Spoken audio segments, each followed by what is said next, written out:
everyone, I am Rebecca from ChemKnits and welcome to night 2 of the 2024 ChemKnits Chanukah special. Last night we played with a rainbow, although in a silly way, and it made me really want to play with a rainbow, but on every skein of yarn versus over the course of hundreds of grams of yarn. So tonight everyone's gonna get some rainbow speckles, that is. That's right, I want to create some fun rainbow speckled colorways using a countertop speckle technique followed by steam setting, and I can't wait for you to see it. I pulled the same acid dye colors that I used last night. We have Dharma acid dyes Fire Engine Red, Blazing Orange, Brilliant Yellow, Emerald Green, Sapphire Blue, and Royal Purple. And this is the palette I intend to use for speckling on our yarn. Speaking of our yarn, this year for Chanukah, I am dyeing Wool to Dye For's Platinum Sock and Platinum DK 10 gram mini skeins. This yarn is 75% superwash merino wool, 25% nylon. And I may also be dyeing some full skeins of yarn, so Knit Pick Stroll, that has the same proportion of superwash merino to nylon as the platinum. If you want to learn more about any of the tools or equipment that I'm using in my videos, I'll have links and affiliate links down in the video description. But I did go ahead and pre-soak all of our yarn overnight in just some plain tap water with no acid. We're doing countertop speckles today, so why do I have my immersion steam pan out? I think I want to do the speckles within the pan to help contain the mess a little bit, since I'm going to be doing so many batches of the same speckled colorway. This may mean that the yarn has to be a little more scrunched up. I'm not entirely sure how I'm going to feel, but we're going to see how things go and move on from there. I have 2 steamer baskets set up on my stove that are heating up, so that way I can steam set our yarn for 30 minutes minimum after we've dyed it. And I like to sometimes have 2 pots when I'm doing this many batches because one, I might stick yarn mops in for a little bit, but then the other, I can probably fit 400 grams approximately of our speckled colorway in here at a time. But since things are less random, I have to think about color transfer from different sections. I'll muse about that as we speckle. There's one thing I'm doing slightly differently today. I measured the amount of acid and water I put in this secondary acidic pre-soak. I'm currently adding 400 grams of yarn to a pre-soak of 16 cups of water with 4 tablespoons of white vinegar. And I have some more water at that same proportion off to the side, but I realize that I'm probably not going to be losing a lot of volume from this pre-soak. I may every once in a while add an extra tablespoon of white vinegar to it, just because as I bring in more yarn from the pre-soak, in theory we're diluting the acid a little bit. So yeah, I don't know why I made up more water volume because I don't think I'll need that. But anyway, this is our acidic pre-soak so we can be ready to go. And I'll pop our yarn mops into the same or maybe a similar pre-soak. Now, I want there to be some water in our yarn because if I squeeze it out entirely, then the powders we add won't sink in as fast. And we're not going for fine speckles today. The speckles are going to be a little bit chunkier.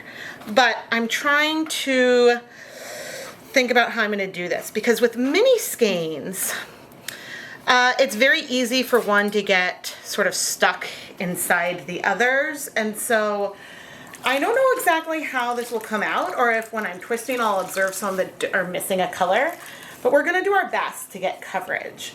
My plan is to speckle on one side, then we'll let it soak in a little bit, we'll flip, and then speckle the other and then steam set. Because the speckles don't need to be that heavy, I'm okay with there being a lot of white left. And I guess I'm gonna go get my yarn mops ready to go, and I'll go put on my deluxe rubber respirator mask, safety glasses, and gloves, because I think the next thing to do is just start speckling. I'm a little unsure about having things in here where I can't spread it out as much, but we're gonna do our best. So starting with the Fire Engine Red. Oh gosh, did I even talk about the colors I'm going to use? I think editing Rebecca is going to make a note to do that in the introduction. But I took some powder and just sprinkled it along. And then I took my gloved hands over to the yarn mop to, oh, I used the wrong red. I took my gloved hands over to the yarn mop to wipe off the excess dye, and I'm going to dry my fingertips before we go into the next color. The issue is I have some old fire engine red and some new fire engine red, and I haven't swapped the lid yet because I haven't used up all the old one, but I want to do a comparison. So I may have done the orange a little too close to the red, but that's okay. I feel like in other batches I should probably start with the yellow. And the only reason why sometimes I might start with the yellow and the green in terms of speckles is just to help with color placement.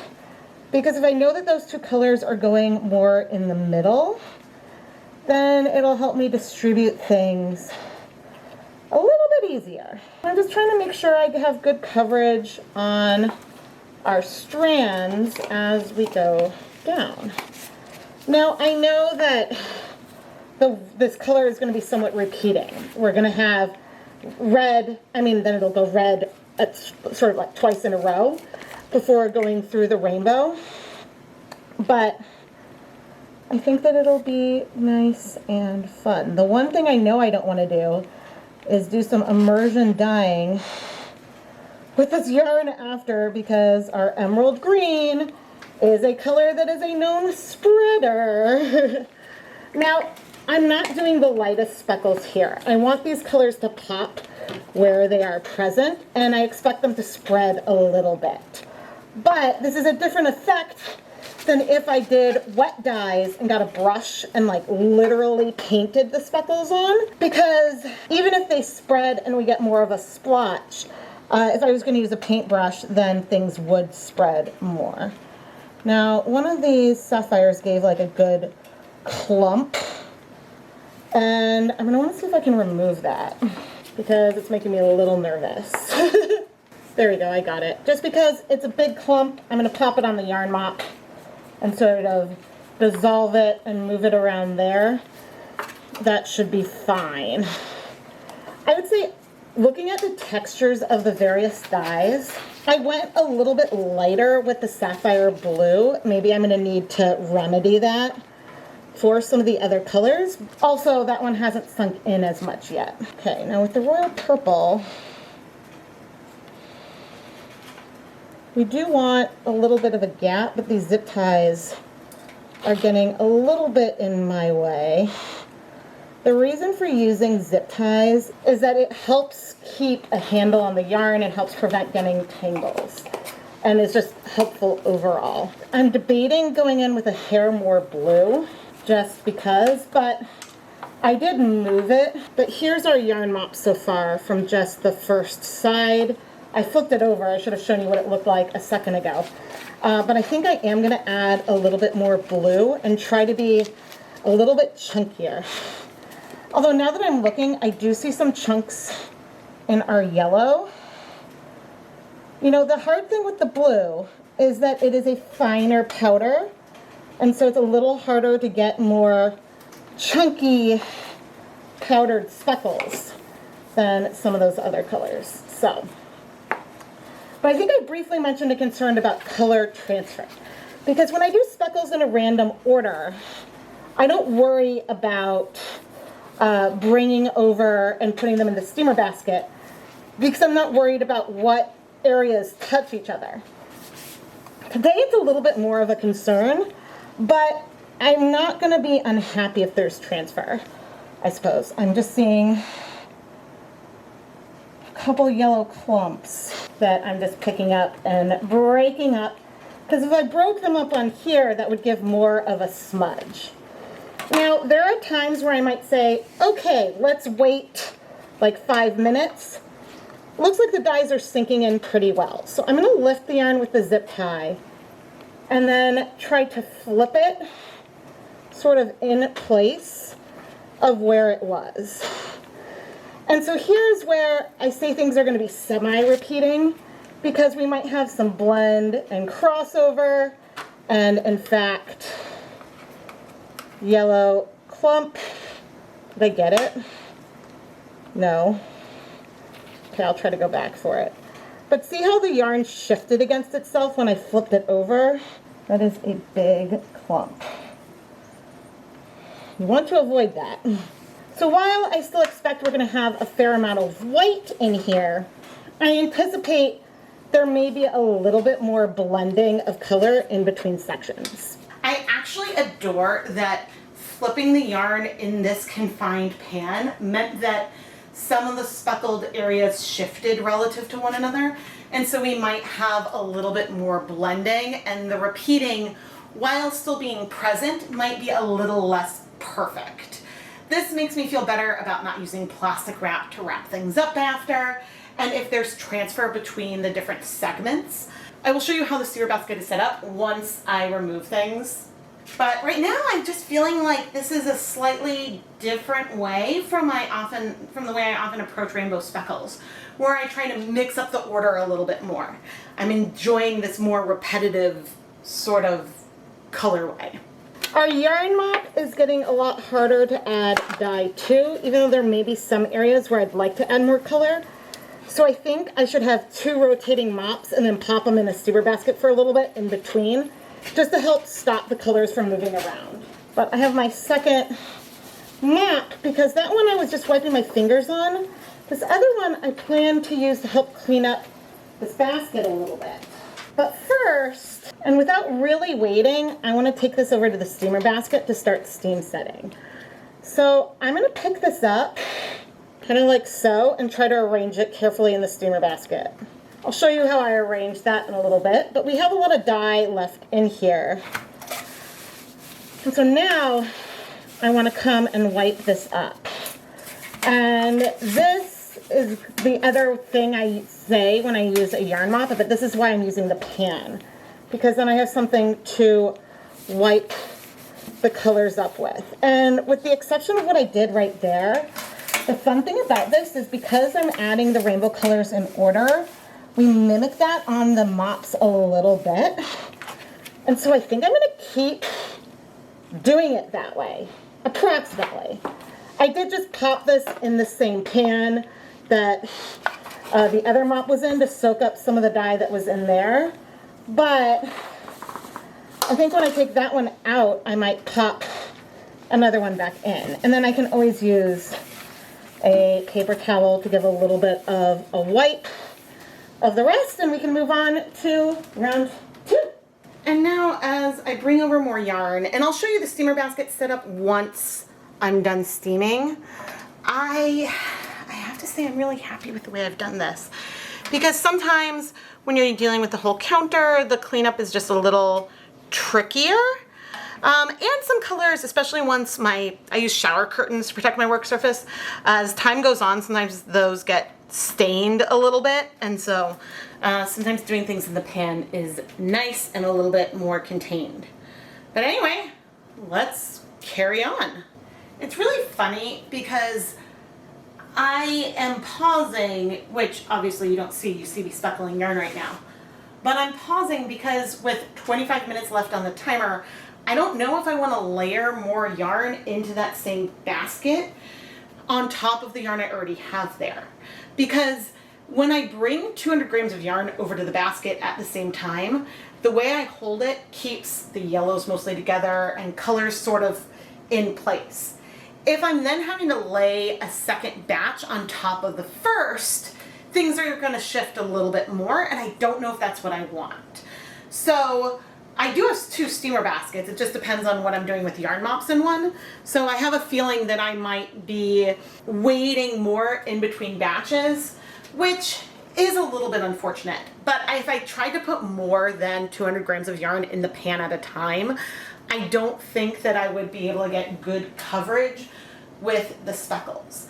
And this comes from what I do low immersion at times, in that I know that I can do 300, 400 grams of speckled yarn in the pan. I'm just going to flip and add more color more times. If I'm doing only 200 grams of yarn in the pan, then I get better coverage right away because I can spread it out more. But once I was done speckling this, I put it into the steamer basket for 30 minutes, and I'll get a rhythm down at some point before I started to go and dye more color. And I know I'm jumping around in the timeline here, so everything's not in straight chronological order, but I'm really, really excited to see what you guys have now already seen is me removing that first batch of yarn from the steamer basket. It's been 30 minutes. And see how I arranged this in here? There are gonna be some like areas where it could be touching, but we have like a nice little rainbow tableau. And so I think if I was gonna bring more over, it might be hard to set on top. Now I'm seeing, I'm seeing some little bits that are like droplets on the surface. So I don't know about our coverage. How did that one do? Okay. Okay, so like pulling minis out, I'm seeing, oh wait, because that's the red side. Oh good. I'm seeing color, I think, on all of them. There's some purple transfer onto the red, but we're good. And we've got, the colors have impact, which is good. That's what I wanted. Okay, let's go dye some more. But actually real quick, and I think that this is not gonna end up being in rainbow order like I thought. Let's just wipe this out a little bit. I saw some powder down there. Let's wash our prototype. And the good news is I'm not seeing any color. Oh no. Okay, I'm seeing some bleeding. Woo! Okay, here's what we're gonna do. I'm using my sprayer to spray the yarn, trying to not get it out. And we're gonna immediately add some dish soap to our rinse water. And we're gonna do this to try to prevent some back staining. Now, there's a little bit of bleeding, and I mean, I'm now seeing some green spread. We might get back staining. It is what it is. But I saw some like little bits of red that were sort of above the, actually there's a little bit of everything, I think, that just wasn't all the way in the yarn. And I don't think it's because the colors didn't bind. I think that there was particles at the surface. But I mean, I'm seeing some blue there. There's tons of back staining happening here. But you know what? The colorway is beautiful. So we're gonna roll with it, and it is what it is. Oh my gosh, especially if it's being captured locally. But sometimes having the soap will help prevent back staining from happening. And you know what? No, I still do see white, I think. There may be some blues that spread, but that blue was so powdery that maybe that was it. Again, I don't think the bleeding is happening because the colors weren't well set. I think it's because there were some particles that like weren't super dissolved and didn't get a chance to sink into the yarn. So this is often a slight concern with countertop speckles, just because there isn't like a ton of water there. So if you have a clump, that's why I was removing those clumps, then things can happen. Now, I'm not seeing transfer of dye onto my hands, and I have a little bit of purple on the red side, a little bit of red on the purple, but that's not a problem. The good news is that the color in our water cleared very quickly. And if there is some back staining, it's minimal, and like the green or blue, which was not the part I was worried about. So maybe I should dunk right away, but in a lot of water, and remove it really quickly next time. But the big thing with countertop speckled yarn is that it's worth letting it get really well submerged when you wash, because you don't want any powders left on the surface. And already things are looking really good here in the water. I'm not seeing any more of that red. But it's funny because I do see some like pink staining around there. I have to wonder, because I don't know if I observed this or not when I removed the yarn from the steamer basket, because sometimes some spread of colors can happen in the basket itself. And so if the spread is really localized, that could be more of what we're seeing. So I think for the next round, when I remove it from the steamer basket in like 7 minutes, then I'll have to take a closer look to see. This is so pretty. All right, one more rinse to rinse out the soap. So yeah, I definitely see some blue sort of down there. Okay, but we're looking great. I'm gonna put this through the spin dryer and hang it up to dry. And even with some back staining, I think we have a fun colorway. A lot of times I wash my yarn mops off camera, but today let's wash this one on camera. And so this is a mop that I used for the first batch. I used it on both sides. And the reason why I want to show this is ultimately there's a lot more pigment on here than is in our yarn. And we have spread in here, and that was very intentional. And here we are without soap, and maybe there's the tiniest bit of silver green. And so we're seeing less bleeding here, even though there's more pigment in the yarn.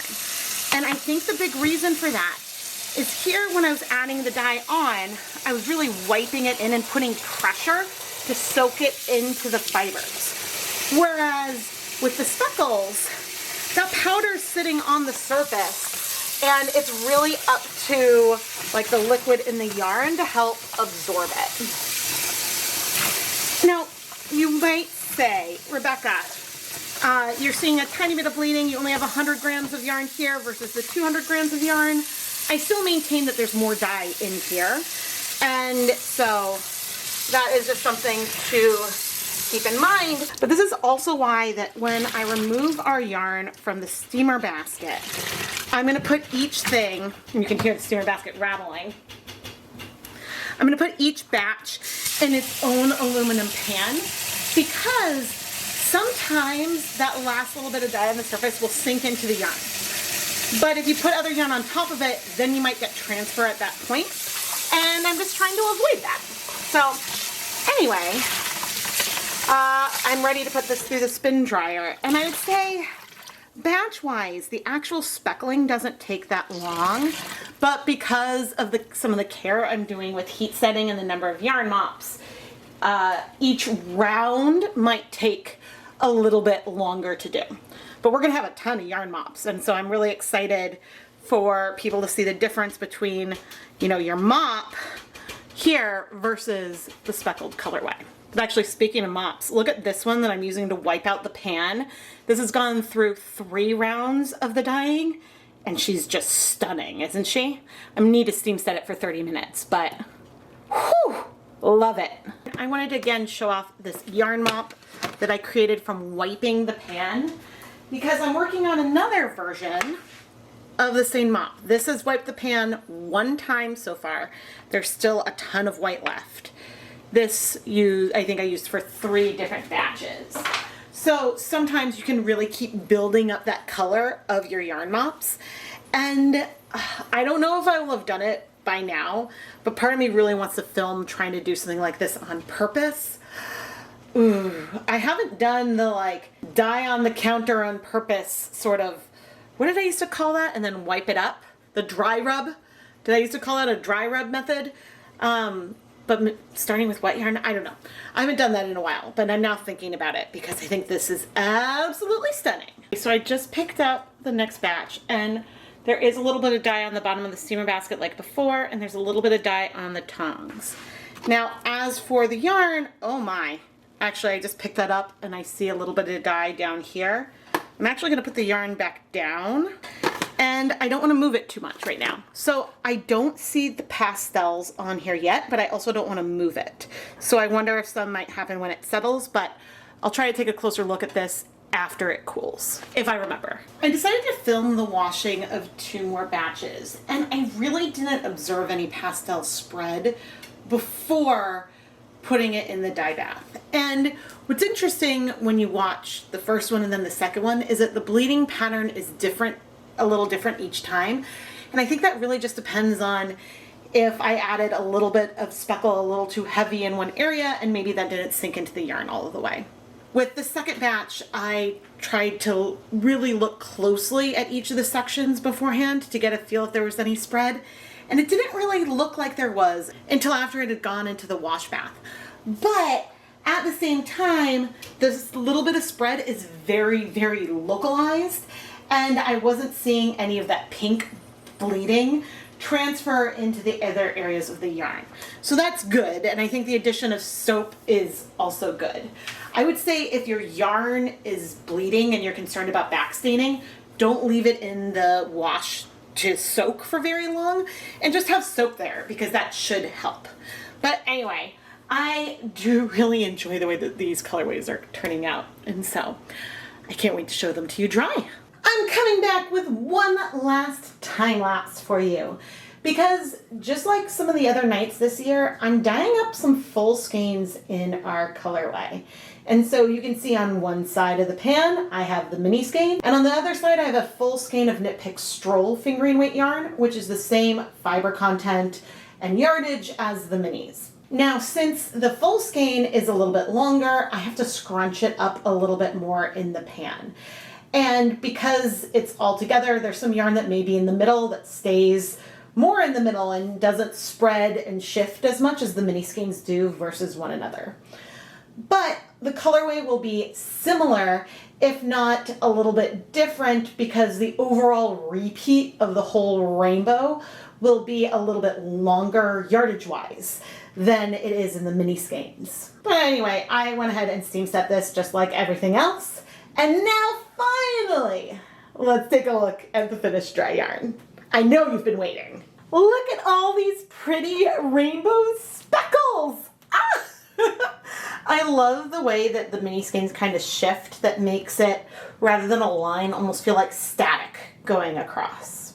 When washing the yarn, I was not sure about bleeding and color spreading, and I think for most of this, I see a lot of white. There are some areas, however, where we do have some backstaining, and I feel like you can really see this in here around the blue when it's spread out, when the camera's pulled back.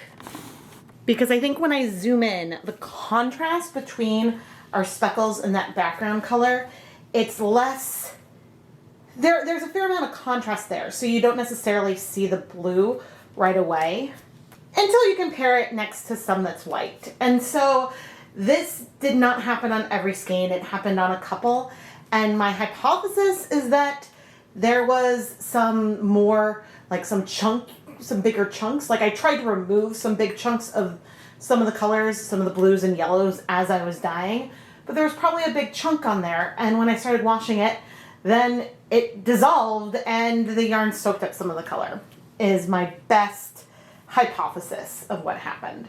But that really seemed to have only happened on 2 of the multiple skeins, and so I forget how many I washed at a time, but if I was washing them in batches of 2, then this batch right here was probably one of the ones that had bleeding where I didn't do other things to prevent the backstaining.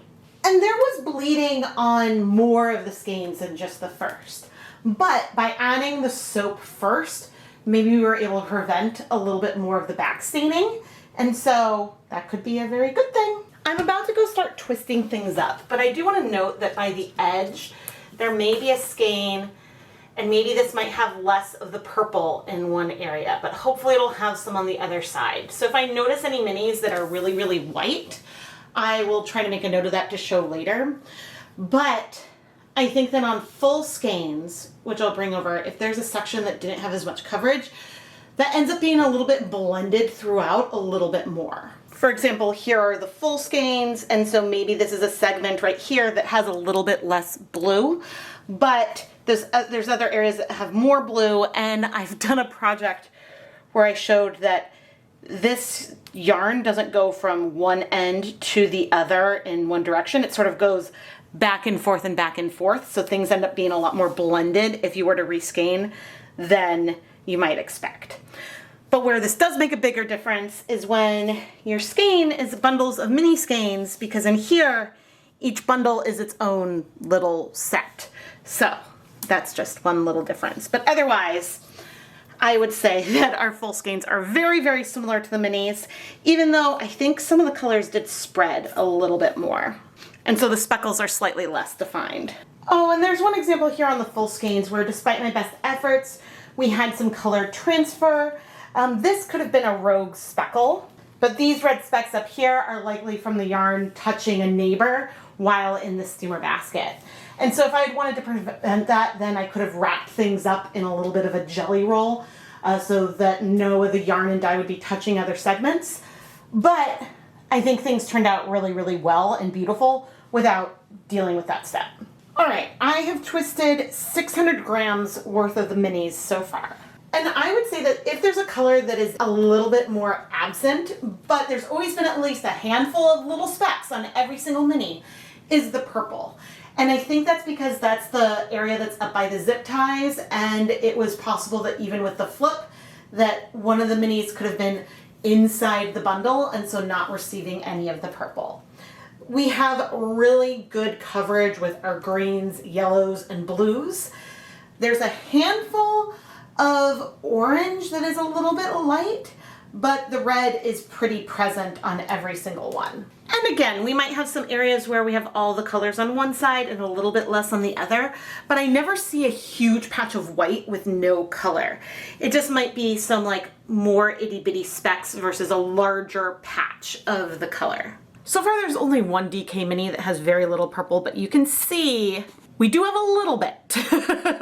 It's just of everything I've looked at so far, this is the one that had the least.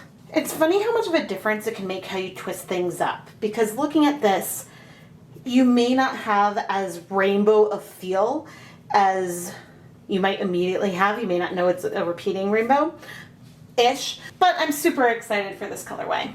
We have a lot of different yarn mops today. The first type is this sort of all over rainbow mop that is the more classic yarn mop where I wipe the dye off of my hands and we get these splotches of color all over. And I've left one out as I bring over the other type, which is this glorious pastel, slightly off camera rainbow. And this was so fun to create, just having the powder in the pan and letting the colors bleed into each other, giving us something that's very like watercolory, but still really, really gorgeous.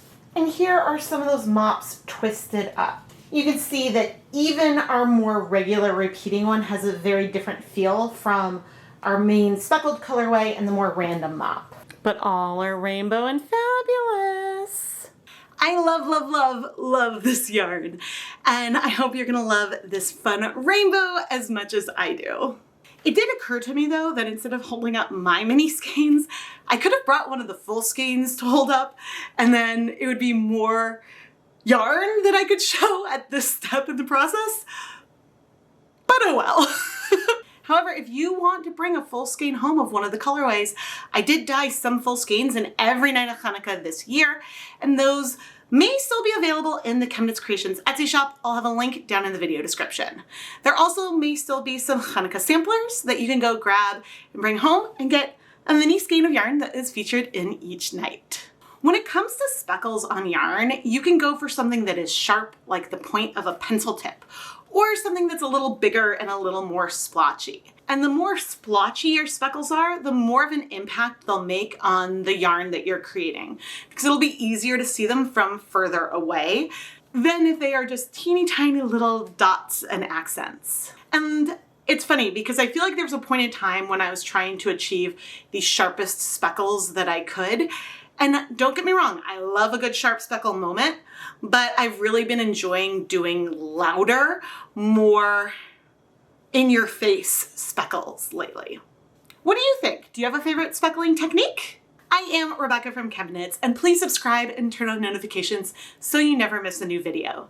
Every night of Chanukah, there will be a new yarn dyeing video featuring different techniques, but the Chanukah special will go a few nights beyond then as well. I will have the playlist down in the video description, but subscribing and turning on notifications is the best way that you can make sure you don't miss any of these fun videos. And hopefully, since a lot of people are on holiday break right now, hopefully this will give you a little escape if you need one. What do you think will be coming up for night 3? I cannot wait to show you. Thank you so much for watching, and I'll see you tomorrow night.